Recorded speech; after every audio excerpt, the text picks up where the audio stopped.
राधे राधे दोस्तों, मैं आपको अहोई अष्टमी व्रत कथा और उसका शुभ मुहूर्त कब है, ये कब मनाई जाएगी, इसके बारे में बता रही हूँ।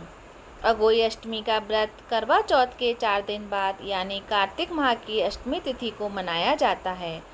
इस दिन महिलाएं अपनी संतान की लंबी उम्र और खुशहाली के लिए निर्जला व्रत रखती हैं। मान्यता है कि इस दिन शुभ मुहूर्त में पूजा करने और व्रत कथा पढ़ने से व्रत सफल हो जाता है। हिंदू धर्म में अहोई अष्टमी का व्रत बहुत ही महत्वपूर्ण माना जाता है।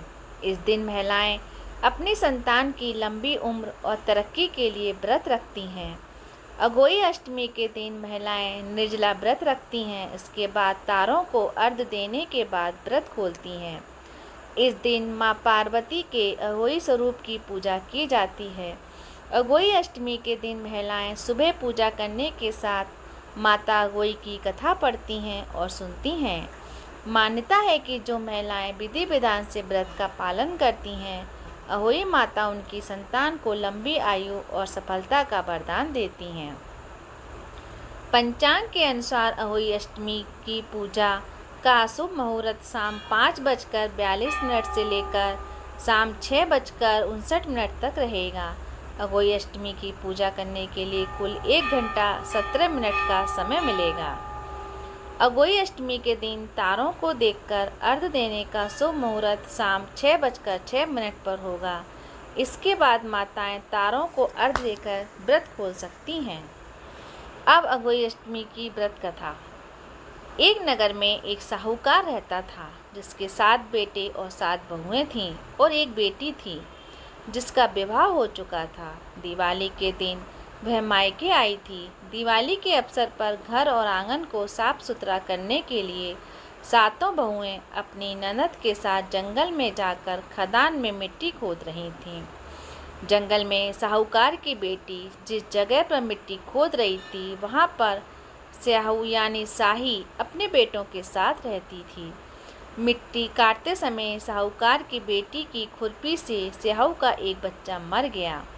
इससे स्याहू माता बहुत नाराज हो गई और बोली, मैं तेरी कोख बांधूंगी। उसकी बात सुनकर साहूकार की बेटी डर जाती है और वह अपनी भाभियों से एक एक करके कहती है कि मैं उसके बदले अपनी कोख बंधवा ले, लेकिन सभी भाभियों ने अपनी कोख बंधवाने से इनकार कर देती हैं। लेकिन छोटी भाभी सोचती है कि अगर मैंने अपनी कोख नहीं बंधवाई तो सासू जी नाराज होंगी। ये सोचकर ननद के बदले में छोटी भाभी ने अपनी कोख बंधवा लेती हैं। इस घटना के कुछ समय बाद जब उसकी छोटी भाभी के बच्चे होते हैं तो वे 7 दिन बाद मर जाते हैं। ऐसा करके उसके 7 संतानों की मृत्यु हो जाती है। तब उसने एक पंडित से पूरी बात बताई और उसका उपाय पूछा। तब पंडित ने कहा कि तुम सुरही गाय की सेवा करो।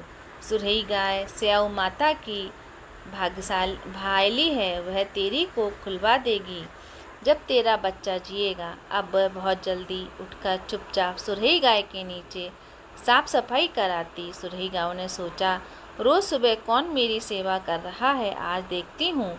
गौ माता खूब सवेरे उठकर देखती है कि साहूकार के बेटे की बहू उसके नीचे साफ सफाई कर रही है। गौ माता उससे कहती है कि बता क्या मांगती है। तब साहूकार की बहू कहती है कि हे गौ माता, स्याहू माता तुम्हारी भायली है और उसने मेरी कोख बांध रखी है, सो मेरी कोख खुलवा दो।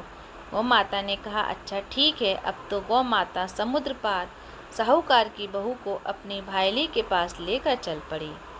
रास्ते में दोनों थककर एक जगह आराम करते हुए सो जाती हैं।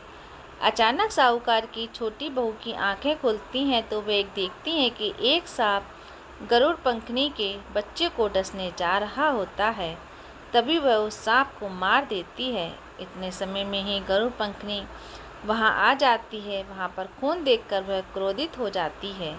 उसे लगता है कि साहूकार की छोटी बहू ने उसके बच्चों को मार डाला है।